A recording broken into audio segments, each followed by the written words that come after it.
bons ventos a todos que estão me ouvindo. Bom, hoje mais um episódio do podcast Reset Humano. Quero apresentar para vocês uma participação que eu tive numa live, onde o tema era diversidades na vida e na montanha, com um grande amigo meu, cinegrafista, documentarista de natureza, que é o Lawrence Waba. Espero que vocês gostem.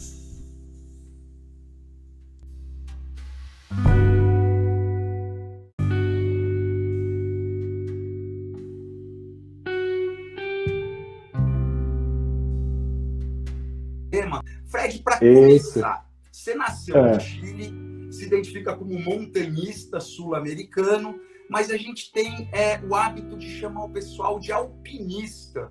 E quando eu tive lá no Argentina, o pessoal não gosta, né? Então, explica pra gente que papo é esse de alpinista. Cara, é muito didático, é muito simples. Aliás, é bem reflexo da nossa cultura de montanha no Brasil, ainda que está em desenvolvimento, né? Mas no Chile, tanto quanto na Argentina, no Peru, se for para o Equador, para esses países, quem pratica montanhismo nos Andes é andinista. Quem pratica montanhismo nos Alpes é alpinista, entendeu? Então a explicação é muito simples, não tem muita loucura, vai. Mas eu vou complicar a coisa. Você, no seu Então, caso, vamos lá. tem o francês meio chileno, então você é um alpiandinista? Pode dizer que é um alpiandinista, pode ser. Tá no DNA, então a gente acaba... No resumo das coisas, pra ser sincero, eu até prefiro montanhista do que andinista ou alpinista, porque montanismo é quem pratica montanha, essa relação com a montanha. Então, tanto se é Alpes, se é Himalaia, se é os Andes, entendeu? Ou os Pirineus, vai. Qualquer montanha. Agora, Fred, a gente estava conversando, né, um pouquinho antes da live, eu já estava batendo um papo, e a gente viu quanto as religiões tem de simbolismo nas montanhas, né? Buda, mais famoso de todos, Moisés subiu o Monte Sinai para receber de Deus os 10 mandamentos. Buda se retirou numa caverna nas montanhas para chegar na iluminação, no estado lá do Nirvana. Eu não entendo nada do islamismo, mas tem aquele papo de Maomé e até a montanha. Afinal, o que tem de tão sagrado nas montanhas? Olha, eu acho que assim, é uma pergunta simples, mas profunda, né? Eu vou te falar, eu tenho o hábito de falar que quando eu vou para a montanha, eu não vou simplesmente para conquistá-la, ela na verdade me conquista, né? E quando eu tô lá, seja independente no topo, ou quase no topo, ou num campo base, eu falo que converso com Deus, né? Eu acho que essa relação é muito intro, né? É muito intimista, é muito forte, é uma conexão contínua. E quando você está lá, você se encontra. No meu ponto de vista, na minha opinião, é onde eu mais desenvolvi meu lado espiritual e conversar com meus antepassados, né? E com o próprio Deus, que aí independe qual seja, cada um tem o seu adequado. Eu com certeza, eu diria para você, é porque lá a gente tem uma conexão muito profunda com a gente e com a criação, entendeu? Que é parecido com o que eu vivo no mar, né? Tem até o mar é mágico, cara. Que fala que o homem é um bicho estranho porque ele adora um Deus que ele não vê, mas ele destrói a natureza que ele vê sem perceber que a natureza que ele vê é fruto desse Deus que ele não vê. Quer dizer, é a energia da criação. Aliás, entre nossos convidados entrou o grande Branco, piloteiro do Pantanal, o homem que legal. Filmar um deles, um grande amigo entrou aqui para a gente, vai entender tudo que está falando dessa conexão com a natureza, né, Fred? Agora, a montanha tem ainda aquele lado do perigo, do risco. Como que você faz para enfrentar? Porque no seu trabalho, inclusive, você guia, assim como esse meu amigo, o Branco, leva o pessoal de barco para ver as onças e tem que tomar uns certos cuidados. Você guia pessoas normais, comuns, empresários, etc., para fazer escaladas. Como que lida com essa questão do perigo e do desafio pessoal de cada um? Olha, só para concluir, retomar a tua penúltima pergunta, o ser humano ele esquece, sabe o que, Lawrence? Que a gente é natureza, a gente não pode se tirar fora disso. Ou seja, o meio ambiente e você é a mesma origem de vida, né? Bom, voltando à pergunta. Químicos, né? Exato, entendeu? Bom, voltando à sua pergunta. Eu sempre falo que eu levo pessoas para a montanha e o meu trabalho não é voltado para viagens, e sim para sonhos, né? E essa relação com você mesmo e com o lugar, né? Como eu acabei de falar, nós somos natureza. Quando você, natureza, vai para a natureza, o que você acha que acontece? Um reencontro.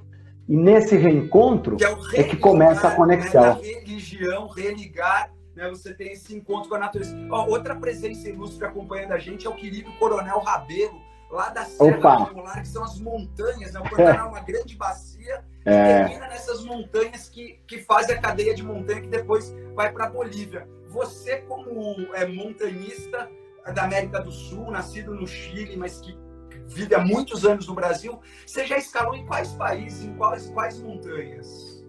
Olha, eu já escalei, na verdade, assim, a Cordilheira dos Andes praticamente inteira.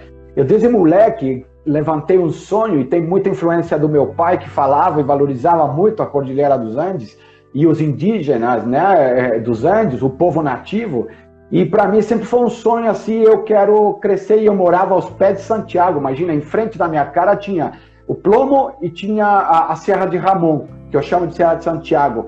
Então, meu sonho sempre foi assim, bom, eu quero escalar, subir ou andar, viajar da ponta de Navarino até a Venezuela. E eu digo para você, já tive de ponta a ponta, no Pico Umbo, na Venezuela e no Bolívar, até na Serra de Lindenmayer, na ilha de Navarino. Ou seja, passei pela Argentina, passei pelo Chile, morei inclusive nesses países, morei na Bolívia, né? Tenho uma paixão e uma relação profunda com o Peru, meu país espiritual, né? Onde tem os melhores montanhistas, passei pelo Equador e Colômbia, aí foi embora, entendeu? Até a Venezuela. Agora você veio para o Brasil, que é mais plano, né? Uma coisa curiosa também daquela nossa conversa que a gente estava tendo antes da live, é que a grande maioria desses países que você citou, Equador, Peru, Bolívia, tem os povos da montanha, né? São povos milenares, que são espécies de guardiões daqueles santuários. Verdade. Que conhecem do vento, das plantações, dos produtos naturais da montanha, como a quinua, que hoje é a maior moda aqui no Brasil, como superfood. Então você tem aquele povo que está há milhares de anos guardando esse conhecimento. O nosso Brasilzão, além de ter montanhas menores, ele não tem assim um povo, uma tribo indígena, um povo assim da montanha, tem? Olha, eu vou te dar uma visão muito particular, tá? Uma opinião muito pessoal. Eu, assim, é verdade, eu tenho uma relação muito profunda com o povo andino, o povo nativo, né? É emocionante para mim, a sensação que eu tenho que eu já vivi ali outras encarnações. Mas vou te contar uma história. No Brasil, eu acho que o povo que mais me lembra isso pela cultura, nós não temos realmente montanhas de 3.000, mas nós temos montanha, nosso montanhismo é verde, né? Ele é tropical, mas o pessoal de Minas, aquele pessoal da Serra da Mantiqueira que mora ali, ele tem uma cultura própria, e se você, quando passa por uma casinha que está lá no alto da montanha, e você conversa com esse nativo, você encontra uma relação de sabedoria e de cultura local. Então, eu acho que o povo que mais se assemelha, e eles contam histórias e lendas do lugar, daquele lugar específico.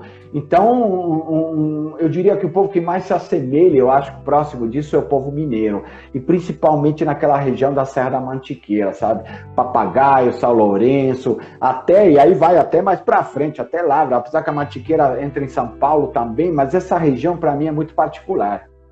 O pessoal está falando aqui também do povo de Serra Negra. Agora me diz uma coisa, Fred, você guia grupos de pessoas comuns, até eu, por exemplo, poderia ir num grupo teu, para escalar montanhas. Dentro do Brasil, quais seriam essas principais montanhas, esses principais destinos onde você guia o pessoal, cara? Olha, eu faço um trabalho de iniciar brasileiros em montanhismo no Brasil e iniciar em alta montanha depois, aí na Cordilheira dos Andes, e começo sempre no Brasil, por que região? Pela região da Mantiqueira, né? Apesar que nós temos a região perto do Paraná, que é excelente também, perto do Pico do Paraná. Aliás, para mim, um dos picos mais bonitos do Brasil. Então, eu uso muito... Valdemar Miklevich também. Exato. Exato. Essa região aqui da Mantiqueira, Serra Fina, Itatiaia, Serra dos Órgãos, que para mim é a mãe do nosso montanismo, né? A terra do Mozart Catão. Aliás, um dia a gente se encontra, né? Então, nós temos boas montanhas, nós temos bons lugares. Então, eu diria para você, a região da Mantiqueira, essa região do sul do Paraná, né? Perto de Curitiba, e a região do Rio, na Serra do Papagaio, putz, tem uma cultura de montanismo bem acentuada ali, né? Serra do Papagaio envolve aquele trecho de Petrópolis, Teresópolis, não? Não, Serra do Papagaio fica aqui na região de Airuoca, né? Ah, tá, é divisa Rio com Minas, né? Isso, perto de Baipendi, né? Airuoca. Lá perto também tem a Chapada das Perdizes, que é próximo, que dá para fazer. Ou seja, são regiões que a gente consegue praticar, né? Itatiaia fica em frente a Itamonte, na divisa Rio-São Paulo, né? Serra Fina fica no triângulo entre Rio, São Paulo e Minas. Nós temos o Pico dos Três Estados, nós temos o Capim Amarelo, nós temos o Cabeça de Touro, nós temos a Pérola Mina, nós que é... ficamos junto, o Pico do Lupo, né? Pico do Lopo já é uma região da Mantiqueira um pouco mais próxima aqui na divisa extrema, né? Aí perto de Joanópolis, vamos chamar. E Fred, e a Amazônia, o Monte Roraima? Já foi? Olha, eu acho lindo, acho um paraíso, um chapadão, uma viagem no tempo, conheço, é um lugar mágico, mas assim, eu considero mais um chapadão do que uma montanha, mas isso é ponto de vista, isso não tem verdade absoluta, não tem, como chama, não tem regra geral, nada, né? É um lugar mágico, viu? Um lugar realmente muito bonito. Eu considero assim, volta no tempo para mim, rapidinho ali. Diz uma coisa, Fred, você se identifica, eu vi até no seu site, como um coach de montanhismo. E recentemente o termo coach meio que banalizou um pouco. Eu queria que você me explicasse o que quer dizer um coach de montanismo. Olha, é fácil. Bom, não é conhecido todo mundo, né? Rotular coisas e criar moda em cima de rótulos é comum no ser humano, né? Eu acho que, assim, apesar de banalizado, eu não cultuo muito, nem inclusive o sentimento de banal. Eu acho que você é coach porque você ensina, porque você dá dicas, porque você orienta, porque você é praticamente um treinador, né? Da prática, do que você ama. Então, cara, eu sou apaixonado por montanha, apaixonado por pessoas. Então, e eu gosto de passar esse conhecimento, gosto de passar essa sabedoria e não consigo passar quieto quando alguém me procura para aprender algo. A gente tem que multiplicar esse conhecimento para deixar legado. Então, o coaching de montanha, né, vamos traduzi-lo, né, um treinador de montanha, é muito mais que simplesmente uma atividade física lá. É a cultura, é a conexão, é o respeito, é a educação do lugar, né? Você tentar levar a pessoa para se entender, se encaixar, como nós falamos, se reconectar. Eu chamo ultimamente de se resetar, para você reinicializar seus hábitos, né? Nesse lugar que para mim é sagrado, que é a montanha. Oi, olha que legal, Fred. Enquanto a gente conversa, tem gente da Amazônia falando do Pico de Neblina. Que legal, gente, cara. Pico da Neblina. Gente falando de Navarino, que quer ir com você para Navarino. Mas aqui, ó, a Carolina falando do Agulhas Negras, falaram da Serra Fina, a Camila Scarpa falando do Monte Roraima, o Rica falando de Marins e Itaguaré, né? Então, quer dizer, a gente tem aí uma variedade de montanha. Para quem está falando que o Brasil não tem a cultura da montanha que está falando, eu estou vendo que existe uma paixão, né?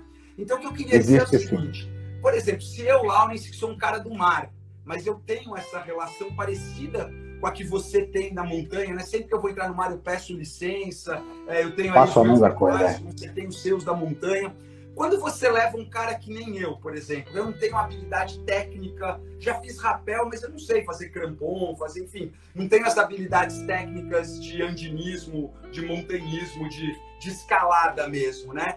Eu sou apto para viajar com você, e se eu vou numa viagem dessas, que tipo de atividade que a gente vai fazer para aprender a ter essa conexão espiritual, né? Por que não? Essa conexão espiritual com a montanha.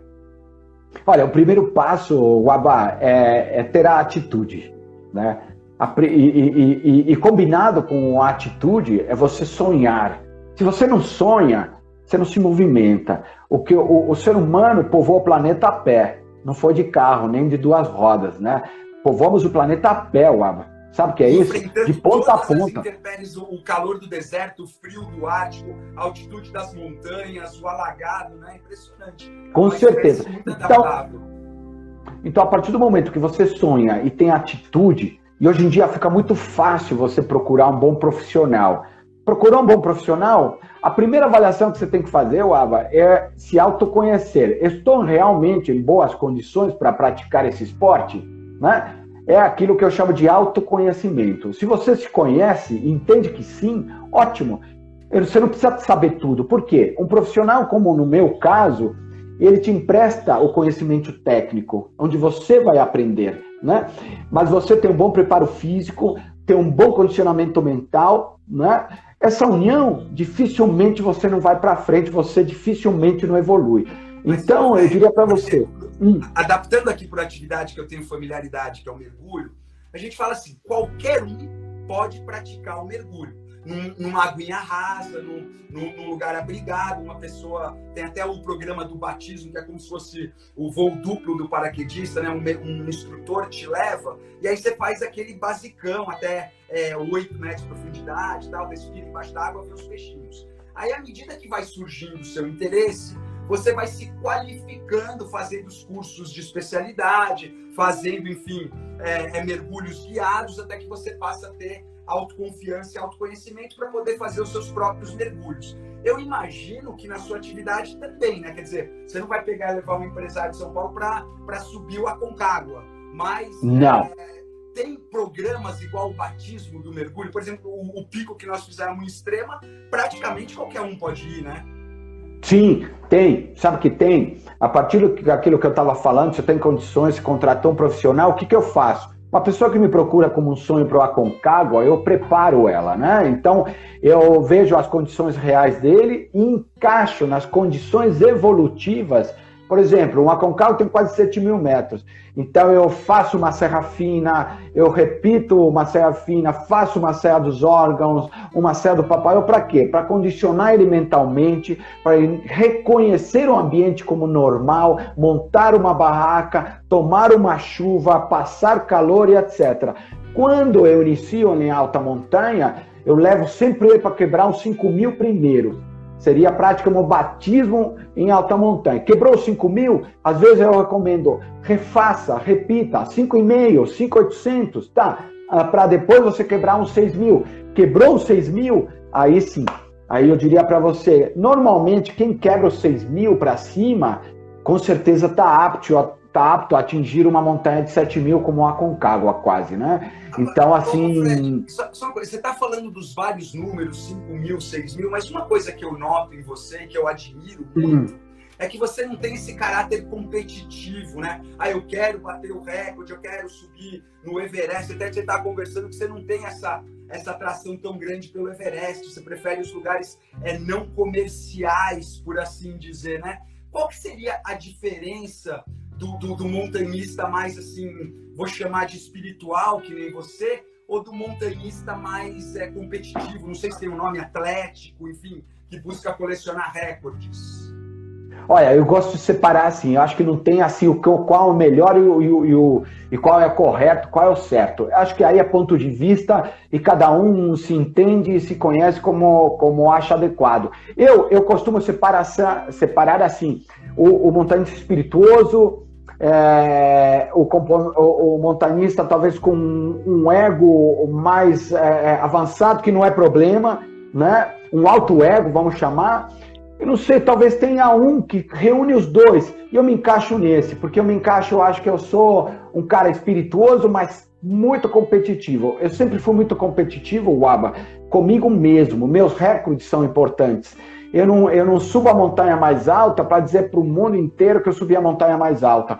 Eu gosto de ir para a montanha mais alta porque ela me chamou, e qualquer montanha mais baixa. Eu vou te falar, vou te confessar, eu tenho mais fascínio de ir para um Chopicalque no Peru, um Alto Amayo, que não tem nem 6.000 metros, né?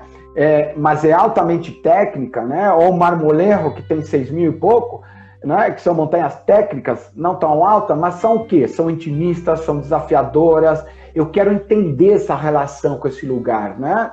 Eu sou fã de qualquer montanha, seja lá qual for, mas meu fascínio sempre foi, de verdade, a América do Sul. Ah, você pretende ir um dia para o Everest? Olha, não vou dizer que não, porque montanha é montanha, mas quando eu for, não vai ser para gritar para o mundo ou algo do gênero que eu cheguei no cume do Everest ou algo do gênero, e sim mais pela minha satisfação pessoal, entendeu? E uma coisa que eu percebo, que eu vejo assim também no mergulho, é que você é um explorador, um expedicionário, como eu sou no mar. Exato. Então é muito diferente. O Marcelo Scaff, que está nos acompanhando junto às nossas paixões, porque ele é também mergulhador e escalador. Mas é que eu acho assim, uma coisa é você ir numa operação comercial, por mais complexa que seja, você tem os Sherpas carregando as coisas, você tem uma tábua de entrada, horário de saída, tem o problema do lixo, que o documentário que saiu no off da minha amiga Mariana mostra bem. Quer dizer, vira uma estrutura comercial, você paga um ingresso e ser guiado até lá em cima. É muito diferente até de pegar uma montanha mais baixa, mas onde você é um verdadeiro expedicionário que tem que estudar a montanha, traçar a sua logística, montar a equipe que vai levar a comida, as barracas. Acho que é muito mais desafiador e muito mais expedicionário, não é, Fred? Olha, Wava, eu não sei se eu acho que ambos são experiências incríveis. Tá? E eu gosto de separar as experiências assim. Hoje em dia a gente tem o montanhista, o cara que tem a filosofia de vida com a montanha, é um cara que tem uma relação mais íntima, mais profunda com o lugar. Ele não está preocupado com o recorde, ele está preocupado com a jornada que segue ele, né? Hoje em dia a gente tem a Concagua, tem Everest, que você vê várias pessoas que nunca fizeram várias montanhas, porque não são montanhistas, eu as considero como aventureiros, que não tem nada que eu não qualifico como pior, tá? Simplesmente são características. O montanhista não, ele tem uma relação mais íntima, mais profunda com o lugar, ele cultua estar lá, ele cultua olhar aquele lugar, ele cultua ter uma relação íntimo com ele e com a criação, né? O aventureiro, o cara que vai hoje para uma Aconcagua, que paga uma estrutura ou algo do gênero, ele consegue, por exemplo, os 7 cumes, ou um topo da América, topo do mundo, algo do gênero, ele busca, acho que mais uma competição com ele, que está válido, né? A diferença, eu acho que assim, quem pratica montanhismo é um cara que tem uma relação mais estreita com o lugar, com a montanha, né? E o aventureiro não, ele está atrás de uma experiência, porque o cara ele às vezes ele faz trail, ele faz, sei lá, mergulho, ele sobe montanha, ele faz rapel, ele faz bike, é um poliesportista, que também é fantástico, né? Eu ouço você falando, me lembra um pouco a questão do surf. Você tem atletas fenomenais como o Gabriel Medina, como o Ítalo, como esses competidores que são mega surfistas, mas o objetivo deles é conseguir mais pontos, a manobra que vai dar mais pontos, mais resultado, e vai ser um atleta campeão do mundo com uma habilidade incrível. Mas você tem aquele surfista raiz, aquele que viaja o mundo atrás da onda perfeita, porque quer ter a conexão com a energia do universo. Isso. E é parecido isso com a montanha. Deixa eu te fazer uma pergunta, Fredão. Tem algum pico, alguma via que você foi o primeiro cara que você desbravou junto com uma equipe, lógico, mas que você fez a primeira vez que tal via foi feita? Cara, pico... Nunca fui muito fascinado por isso, mas pode dizer o seguinte, eu sou um dos pioneiros a ter entrado na ilha de Navarino e explorar a cordilheira de Navarino. Antes de brasileiros, inclusive antes de ser aberto lá. Né? Eu tive uma época lá com uns amigos. Desculpa a minha ignorância, mas onde é Navarino? Navarino é a última ilha da América do Sul. É uma ilha chilena, ela fica em frente ao Ushuaia. Perto do Estreito de Beagle ali? Sim, exatamente no canal de Beagle, né? E riquíssima história. Quando eu fui para a Antártida, o Amir estava na Antártida, eu fui com o navio russo, encontrei ele, legal. 25 dias filmando, e na volta nós voltamos por esse estreito, né? Que tem até um certo entrevero entre os seus que entra no Bar de Draco e os argentinos, mas é uma região de uma beleza estonteante. Você falou que sua mãe é da Patagônia. A Patagônia chilena é um dos lugares mais belos que eu já vi no mundo. Torres del Paine, aqueles pumas, aquele visual das montanhas vermelhas, é uma coisa... não tem palavras para dizer, né? Como é que é o teu país. Eu sou apaixonado. Ó, Patagônia, a gente fala que Patagônia é terra de pioneiros, né? Só para concluir Navarino, Navarino é um lugar assim, Darwin passou por lá. E Darwin passou por lá quando tinha 20 anos, com o capitão Fitzroy, né? Ou seja, e depois ele voltou. Ou seja, é histórico, né? Patagônia é Patagônia, né? Em Navarino eu tenho algumas rotas que ninguém fez. Trabalhei umas rotas lá para o governo. Ou seja, posso dizer que isso é pioneiro, né? E Patagônia, como eu disse, é terra de pioneiros, terra que enfrenta o povo, enfrenta vento, o chuva, a nevasca, seja ela no inverno, seja ela no verão, seja em qualquer época. A gente tem um ditado muito forte lá na Patagônia, que é o quê? Hay que luchar siempre, hasta el final, hasta el último suspiro, não? E a minha mãe nasceu na ilha de Chiloé, que é uma ilha também histórica, a Ilha das Bruxas, né? Uma ilha mágica, uma ilha cheia de lendas, linda, né? Não sei se você conhece essa região. Sim, dos Patagônios, né? Chiloé. Eu estive lá próximo de lá naquela colônia dos pinguins, dos pinguins grandes, lá esqueci agora o nome, porque tem um imperador que é o pinguim rei. Tem imperador. Que voltou a ocupar aquele extremo da Patagônia próximo de Chiloé. Inclusive, eles tinham fotos históricas dos apetrechos dos índios, dos Patagônios, né? Aquele tipo de raquete que eles usavam para andar sobre a neve. E outra coisa, é uma região muito inóspita, né? Onde você sente demais a força da natureza. Eu lembro que o meu guia falou: acá tenemos las 4 estaciones del año en el mesmo dia. E 15 minutos. Em 15 minutos, aquela rádio que faz 5 minutos tudo pode mudar. Exato. Na conversa do vento na cara, né? E do poder do vento cara. na Patagônia. Quer dizer, gente, é tão forte o vento que tem lugar que você abrir a porta do carro, você abrir no sentido do vento, o vento arranca a porta, não é isso, Fred? Olha, você sabe que você falou do vento, e o vento é fortíssimo lá mesmo. Para mim, o vento tem uma simbologia muito forte, né? E eu gosto disso numa montanha ou na Patagônia. Aliás, tem uma expressão que eu uso muito desde moleque, era brincadeira de criança, que é o bons ventos, né? Porque sabe por que eu me sinto com os bons ventos? Me sinto sendo purificado, sendo limpo, saca? Então, para mim, isso é muito forte. Patagônia é sinônimo de vento, né? A gente pode dizer claramente isso. Impossível você ir lá e não sentir o vento. Quem não gosta de vento, pessoal, não vá para lá. Bons ventos te levem, né? No mar, né? Com certeza. Ô Fred, olha só, eu tenho algumas perguntas, pessoal, já vou fazer as perguntas de vocês, tá? Vamos lá. A Ellen tá perguntando, mas antes das perguntas do pessoal, só pegando um link, a gente falou da força do vento, da força dos elementos da natureza, que quando você tá lá na montanha, você vê como você é pequenininho frente a todo esse poder. Só que agora, o inesperado do inesperado fez a porcaria de um vírus muito menor do que a gente, minúsculo, dar uma porrada no nosso ego e mostrar que a gente é menor ainda. E esse vírus minúsculo, invisível, nos botou de castigo dentro de casa. O tema da nossa live é essas adversidades em expedições e na vida. Antes de eu ir continuar com a pergunta do pessoal, eu queria saber como você, que é um cara que está acostumado a estar com o céu aberto e horizonte, está lidando com essa questão da pandemia e o que você traz de aprendizado das dificuldades do andinismo, do montanhismo, para enfrentar essa situação que todos nós agora somos obrigados a enfrentar. Olha, eu digo para você, eu terminei a minha temporada de fim de ano, normalmente termino em março, né?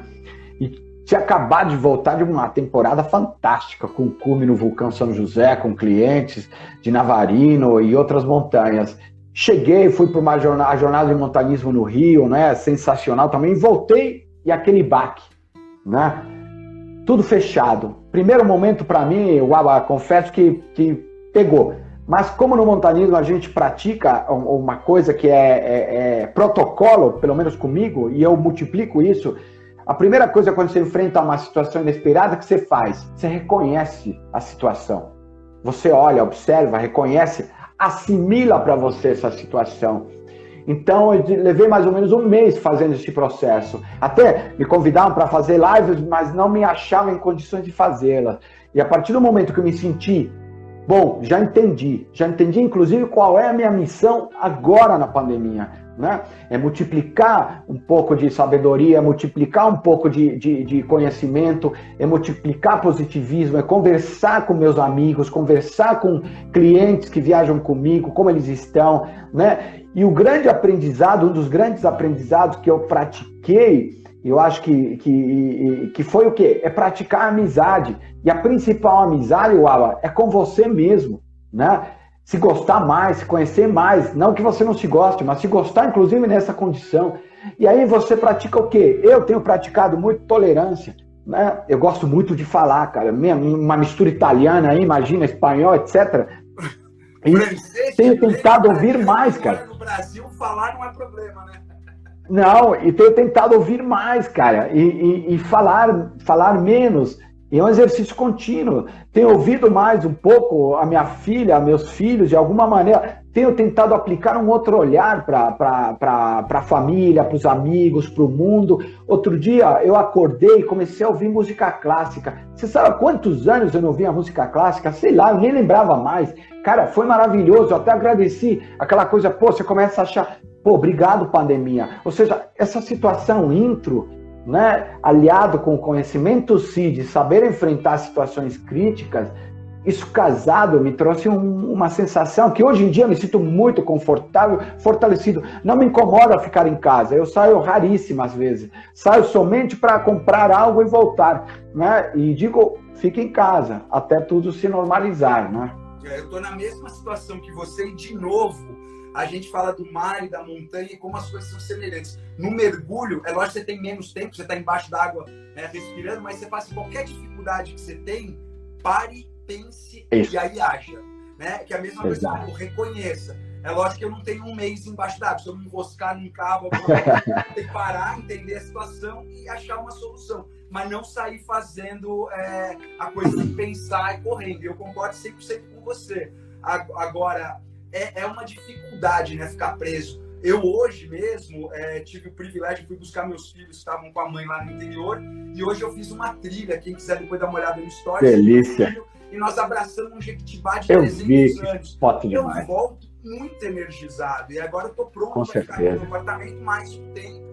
E é o tempo necessário, até porque a gente gosta demais de viver e tem que fazer de tudo para continuar vivo e respeitar também os profissionais de saúde, os protocolos, enfim, para tentar curar essa pandemia. Mas você acha que tem mais algum ensinamento em termos, por exemplo, você está escalando uma montanha, você monta toda uma expedição logística, vai lá com comida, com guia, com trilha, chega na cidadezinha, na base da montanha, vem uma tempestade, puta, não dá para subir, tem que esperar não sei quanto tempo. Isso é um pouco comum, né? Porque a gente tinha tantos planos.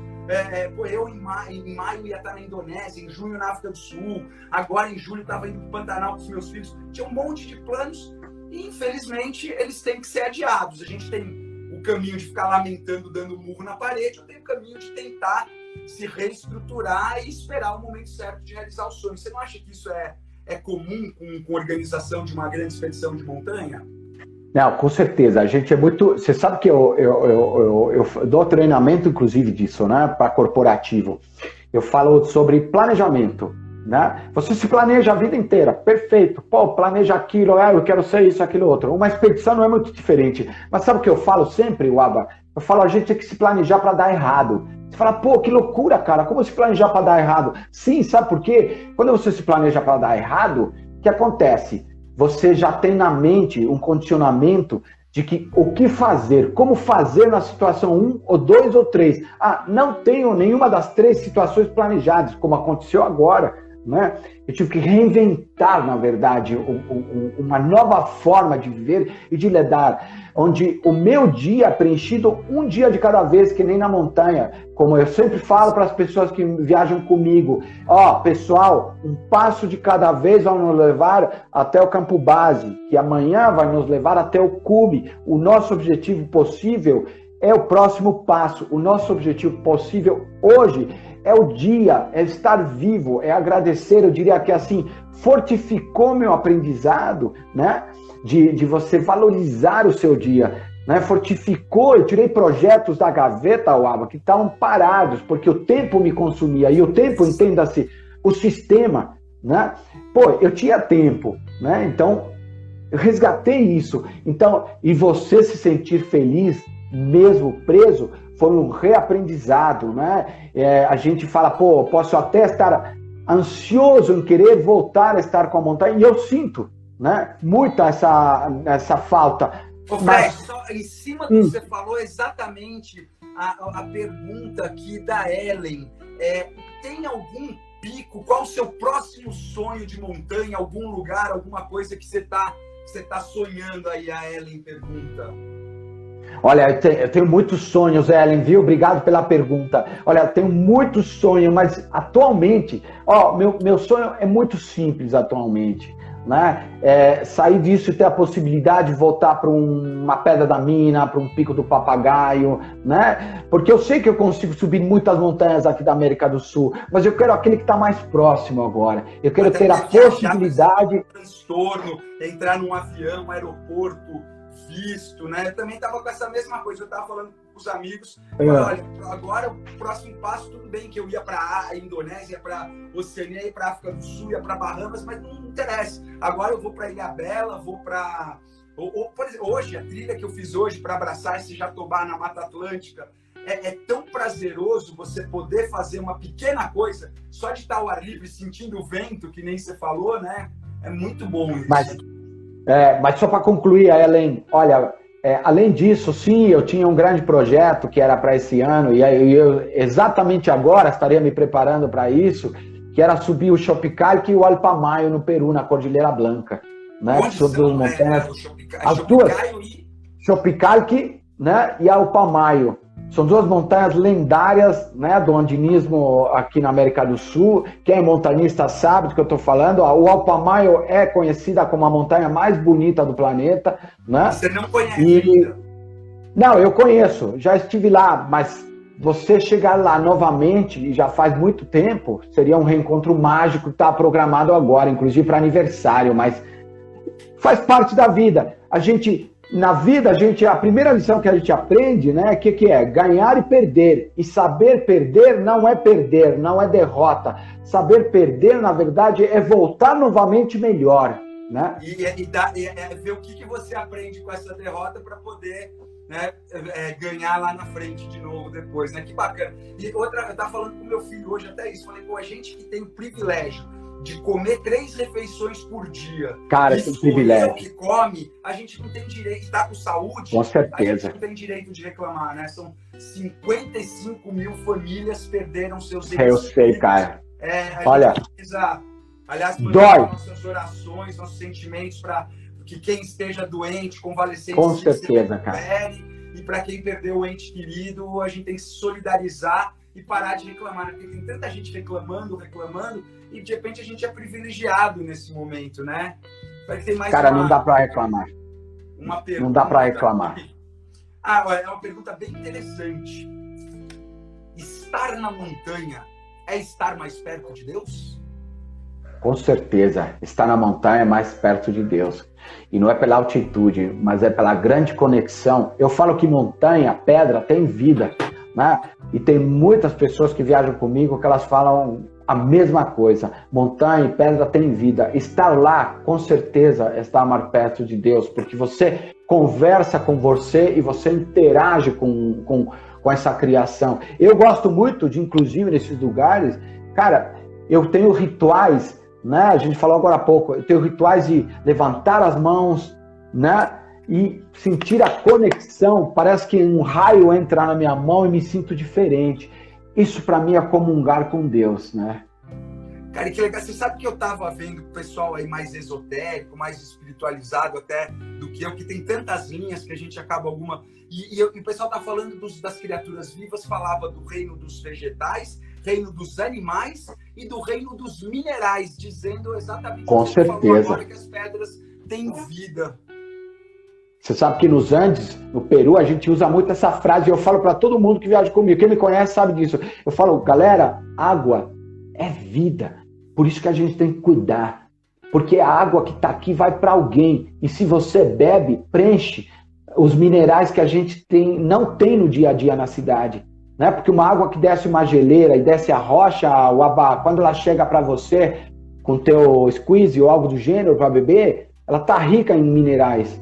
Né? Então, com certeza, ela tem vida. Você sabe que fizeram um teste? Né? Uma água que sofreu imponência de vibração, de pensamento, de reza, né? Ela ficou mais forte, ficou mais, como que eu vou dizer? Ela tinha nutrientes e uma purificação melhor do que uma água que não se fez nada. Eu não sei se você está falando do mesmo trabalho, mas eu vi um trabalho de um japonês que fotografava as moléculas de água. E aí ele pegava a água, botava uma musiquinha bonita, uma oração de monge e tal, e fazia uma foto com o microscópio das moléculas. E a outra, ele deixava do noticiário de televisão com desgraça, notícia, e aí na hora de fotografar as moléculas, elas eram mais harmônicas, né? Mais simétricas, as da água abençoada. Vai ter uma pergunta bem legal aqui, Fred. Vamos lá. Você está perguntando qual a pior adversidade, qual o pior perrengue que você já passou com o montanhismo? Pô, me perguntaram isso outro dia, mas eu acho que a grande lição que eu carrego, eu tenho vários perrengues, tá? Uaba, mas eu vou te falar, é você ter vivido com a morte de um ser querido, de um amigo na montanha, foi uma grande lição. Eu já tive essa lição antes com o irmão, mas não foi na montanha, mas você estar lá e presenciar isso, e você entender que até a morte é vida, é transformação e faz parte da vida, para mim, eu não chamaria de perrengue, eu chamaria de grande aprendizado. Né? Mas foi eu já tive muito. Rompeu um cabo? Que Sim, foi o quê? Foi uma avalanche, cara. Foi uma avalanche no Peru, na região de Alzangate. Né? E aí morreu o cliente e morreu meu amigo, um montanhista maravilhoso. Né? Mas a esposa sobreviveu e, bom, e aí o aprendizado. E aí vem, aí posso chamar perrengue. Eu tinha uma expedição cavalada na sequência, Uaba. Imagina isso ter acontecido há menos de 30 dias e ter uma expedição. Meus clientes chegaram, né? Eu tive que fazer todo o trabalho mental de anos de experiência de montanhismo para poder fazer a expedição, subir a expedição, sorrir na expedição, passar positivismo, adquirir positivismo. Não, em outro lugar, aí já foi no Chile, né? E ter o sucesso da expedição. Então foi uma experiência assim que foi um perrengue, não foi fácil, mas a volta foi grandiosa. A volta e a graça de poder ter superado isso, né? É aquela coisa que a gente falou agora. Obrigado hoje, obrigado amanhã, obrigado ontem e obrigado pelo futuro, entendeu? Ô Fred, desculpa eu tocar num tema que deve ser uma ferida grande, né? Mas como que você escapou? Cara, eu escapei porque eu estava numa distância de 50, entre 50 e 80 metros. Tava paralelo, sabe, descendo. Cara, e do lado aqui desceu e, putz, foi nada agradável. Se estivesse em lugar trocado, não foi falha de planejamento? Não foi falha de nada. Sabe o que foi? Olha, montanismo, eu vou te falar uma coisa, Uaba. Quem não gosta de risco, não suba a montanha. Porque montanha tem risco calculado. Eu falo para todo cliente que me procura, olha, se você não gosta de risco, não vá para a montanha. Tudo calculado. Agora, uma vez uma jornalista me perguntou, você não tem medo de morrer? Olha, eu não tenho medo de morrer. Eu tenho medo de morrer na cidade, atropelado ou assaltado, como já quase aconteceu, né? Mas na montanha não, eu diria que eu morreria. E para mim a relação morte, na verdade, nunca foi morte, nunca foi fim. Eu tenho na minha mente que morte é a continuação, é a passagem. E criei meus filhos menores e tento criá-los assim, né? Porque eu aprendi isso da vida, aprendi isso de uma maneira que conseguiu me dar uma continuidade. Ou seja, eu não vivo preocupado em que amanhã não vou estar aqui. Eu diria, eu sou tão grato, cara, que eu falo para você, eu vivi mais sonhos do que sonhei, Guaba. Então eu estou satisfeito. Isso não impede de eu continuar sonhando, de querer mais. Eu amo a vida, sou apaixonado pela vida, né? E sou apaixonado por pessoas. Então essa relação para mim é importante, né? O povo nagual do México, do deserto, né? Eles falam muito que o guerreiro nagual tem que ter a morte como companheira, que é uma com certeza de vivenciar cada momento do seu agora para ter essa intensidade da vida, né? Você respeitar a morte que está do seu lado e aí aproveitar cada momento como se fosse o último, né? E poder ter essa gratidão que você está falando. Porque esse caso que você contou, se por acaso vocês tivessem invertido essas posições, ou a valente fosse para lá, né? Você sabe que a minha mãe e até minha família, eu já deixei clara essa condição de que um dia pode acontecer, pode. E que se acontecer, tudo bem, não tem problema. E se por acaso tiver a situação, não é para ficar triste. É para comemorar o quanto que eu vivi até hoje. Coisas fantásticas, entendeu? Isso que você falou do México, dos índios, a gente ouve isso. Você conversa com um nativo dos Andes, no Peru, no Chile, né, na Bolívia, ele vai te ensinar a entender isso melhor. Mas a gente não precisa ir para lá para aprender, porque se você faz esse trabalho aqui, né, já é um bom caminho, né? E você está falando do mineiro, né? Que o mineiro está mais próximo desse lado espiritual da montanha. E o Guimarães Rosa, o meu autor favorito, ali demais. Veredas, ele fala: viver é muito perigoso. Então, se você não gosta disso, você não pode estar vivo. Eu, por exemplo, mergulho com o tubarão e fui ler uma estatística científica que morrem por ano mais pessoas que escorregam no banheiro e batem a cabeça e morrem. É verdade, eu tenho essa tubarão ou numa avalanche na montanha, né? Agora, tem duas perguntas aqui seguidas, eu vou emendar porque uma é rápido. Vamos lá. O Orobó Trekking pergunta o nome do livro que você falou na live da Colômbia. E, pessoal, sigam o Fred. Quando acabar essa live, eu vou... obrigado. O Insta do Fred, para quem tiver interessado, seguir. E aí, no mesmo que eu deixo o Insta dele, eu deixo pro Orobó Trekking o nome do livro, tá? Qual que é o livro, Fredão? Opa, deu um pauzinho aqui na internet, o Fred já tá voltando aqui para dar o nome do livro. Tô aqui. Tá aqui? Então tá me ouvindo? Qual que é o nome do livro? O livro é Touching the Void. Tocando, o livro você pode procurar, se chama Tocando o Vazio. É a história de Joyce Simpson, né, e do Simon Hayes, né? São dois montanistas britânicos que foram para o Ciúla Grande e tiveram uma experiência que, para mim, é um mantra. Eu gosto muito de assistir algumas situações trágicas, né? E isso eu tenho há muitos anos, tenho mais de 25 anos de montanismo, e eu falo para você, você ter um trabalho mental, um condicionamento psicológico adequado, ele te deixa, se não preparado, ele te coloca em condições de enfrentar situações adversas, né? E esse livro, esse filme, para mim é um mantra, né? Porque para mim é uma das maiores experiências, se não a maior experiência de sobrevivência na montanha e naquelas condições. Eu não vou contar muito para não dar spoiler, né? Mas não é um avião com o time de rugby, é? Não é. É a história de dois montanistas, eles ascendem o Ciúla Grande e pela inédita, pela face oeste, na Cordilheira Huayhuas, e chegam muito rápido até o cume. Só que na descida começa a história.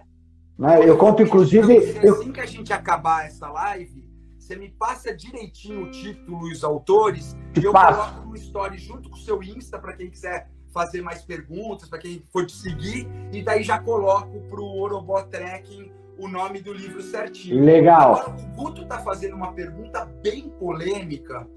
Eu não desacredito nem acredito em nada. Eu não tenho a arrogância e a prepotência de não acreditar, porque eu acho que o universo é grande demais. Mas ele pergunta de encontros com OVNIs na montanha. De novo, eu não duvido, mas eu nunca tive nenhuma experiência com objetos voadores não identificados. Você já teve alguma, Fred? Quem pergunta? O Guto. O Guto? Guto pergunta de OVNIs na montanha. Olha, eu já tive sim. Eu, até essa experiência, eu também, que nem você, nem acredito, nem desacredito. Mas por 2 vezes na mesma montanha e uma terceira em outra montanha, em lugares diferentes. Eu estava no Marmolejo, eu lembro da primeira vez, e eu estava com um grupo, estava acampando num glaciar. Estava em torno de uns 4.000 metros, mais ou menos, ainda, porque a gente estava na progressão para atingir uma base, para depois o cume. E no glaciar, ao longe, eu comecei a ver uma luz esquisita, né? Eu falei, pô, como tem rota de avião, só que eu conheço as rotas de avião ali. E ela estava vindo numa direção diferente. Eu comecei a olhar e ela crescia. Só que, de repente, do nada, esse ponto de luz virou 3 pontos. E assim, ó, 3 pontos. E o pior, depois, esses pontos se movimentavam. Cara, de repente... Aí, quando começou isso, eu chamei os clientes, não vou citar os nomes aqui para não polemizar. Eu chamei eles, inclusive eu conto isso no meu livro. Chamei eles, né? Eu falei, vocês estão vendo o que eu estou vendo? É um avião? Todo mundo ficou assim, ó. O que é aquilo, cara? E mudava de cor, alguma coisa assim? Não, mudava de cor, e eu vi uma segunda vez no mesmo lugar, um pouco diferente, mas também assim. E aí eu fui atrás, porque o que me chamou a atenção, essa característica triangular, né? E eu fui pesquisar isso depois. E cara, eu encontrei relatos que mostram exatamente a mesma sensação que eu vi, né? E que outras pessoas testemunharam comigo, né? Então, assim, eu tenho certeza que tem vida, né? Se a gente tem aqui, talvez ela não seja igual a gente, né? Mas com certeza tem. Agora, não tive um contato imediato assim que eu diga, pô, mas a partir desse momento... É quase que uma questão matemática, né? O universo é tão grande que seria improvável matematicamente que o único local que tem a vida é a Terra. Mas, de novo, eu nunca tive aí nenhum contato. Cara, mas foi uma experiência incrível. Tem agência de viagem que leva turista para ver UFO nas montanhas do Peru. No Peru. Sim, tem. No Peru eu nunca vi. O único lugar que eu vi essas 3 experiências foram no Chile. E eu soube de outras pessoas na região do Cajón del Maipo que eu não fui o único a ver. Então, não sei te dizer, não sei te explicar. Não desacredito, né? Mas acredito. A partir dessa experiência, eu acredito em OVNI, sim. Agora o Guto, de novo, mesmo que perguntou de OVNI, pergunta se eu já ouvi alguma história de OVNI embaixo d'água, mas ele acabou de me lembrar uma outra coisa. Olha, Guto, eu nunca ouvi falar, eu sou uma pessoa bem espiritualizada, acredito em um monte de coisas, um monte de energias, espíritos, acredito que devem existir coisas além da nossa dimensão, mas não, eu nunca vi OVNI embaixo da água. Mas o que eu queria compartilhar com o Fred e com o Marcelo Scaff, não sei se ele ainda está aqui nos acompanhando, é que eu já vi montanhas no fundo do mar, inclusive mergulhamos na cadeia Vitória Trindade, que é uma cordilheira de montanhas subaquáticas que sai na frente da cidade de Vitória, no Espírito Santo, em direção à Ilha da Trindade. E o nosso ponto de mergulho mais famoso do Brasil, a Ilha de Fernando de Noronha, nada mais é do que o topo de uma montanha submarina que vem lá dos 2.000 ou 3.000, agora não lembro de cabeça, não sei quantos 1.000 metros de profundidade, e vai subindo essa montanha e tem aí os seus 100 e poucos metros, que é o ponto mais alto, que é o Morro do Pico. Você sabia disso, Fred, que o fundo do mar é cheio de montanhas? Sim, eu vou te falar, eu vou te confessar uma coisa. Eu sou apaixonado pelo mar. Para mim, o mar é a montanha ao contrário, entendeu? Então, é um universo mágico, tanto quanto a montanha, é um universo especial, é um universo de conexão, é um universo harmonioso, um universo de sintonia, um universo de descobertas, né? Então, assim, eu digo sempre de grandes expedições, volto com uma vontade para o mar, ficar sentado, tomar um banho de mar, cara. Eu tenho, sim, eu sou fascinado por documentários, e aliás, o que eu mais tenho visto nesse período intro, né, de isolamento, são documentários.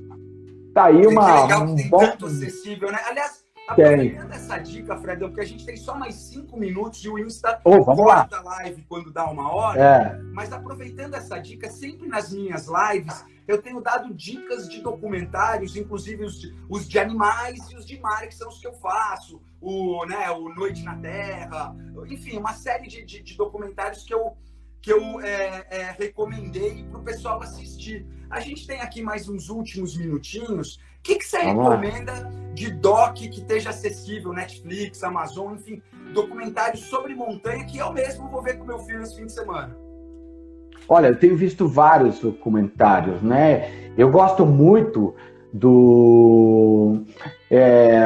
Olha, eu assisti um que me marcou demais, inclusive não é de montanha, mas foi feita pela... Não sei se é Discovery, acho que é On the Rock, com o Will Smith, ele está apresentando. Rock, não é? Uma rocha isso, sobre o planeta exato. Terra. Gente, o que é aquilo? E eu sou fissurado por universo, pelo cosmos. Para mim é um negócio que me fascina. E olha, ouvir os depoimentos desses astronautas nesse documentário, eu me identifiquei. Né? Tem um que fala que teve na Apollo 11, né? Que ele comenta que é citado nesse documentário de que ele teve, pela primeira vez na vida, quando esteve em órbita, fora da nave, ele se sentiu só que esse só dele era só com ele. Ou seja, não é que ele estava só de solidão, era ele e ele. E a partir desse ponto, ele mudou a forma de ver o mundo, a esfera de se comunicar, a esfera de lidar com as coisas, porque ele já não era o mesmo cara. E eu digo para vocês, eu me identifiquei nisso porque eu me sinto assim. Eu, às vezes, quando chego em certos lugares e eu volto conectado.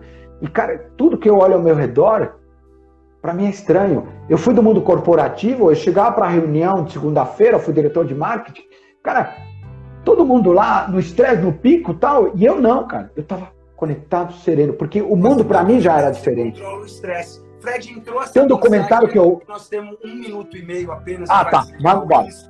Queria dizer que foi um prazer, o bate-papo foi nem parece que passou 1 hora, nós estamos conversando aqui há 20 minutos. Mas, pessoal, sigam o Fred e saibam que quando a pandemia passar, ele guia grupos para ir para as montanhas também aqui próximo do Brasil, para ter dentro do Brasil, aqui próximo de São Paulo, Minas Gerais, onde vocês podem ter um primeiro contato aí com as montanhas e conhecer o trabalho dele. Eu vou pôr agora no Insta o nome do livro, do filme e o Insta deles. Fred, se me despedindo de você, por favor, se despede aí. Obrigado, cara. A gente tem 55 pessoas com a gente.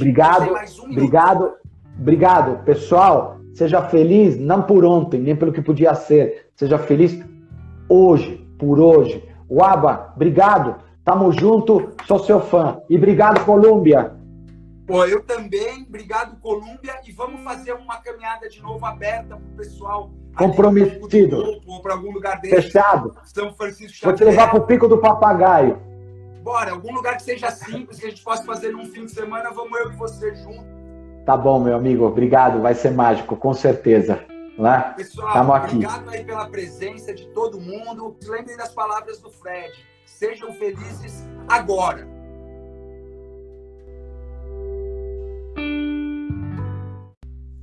Bom, espero que vocês tenham gostado deste episódio.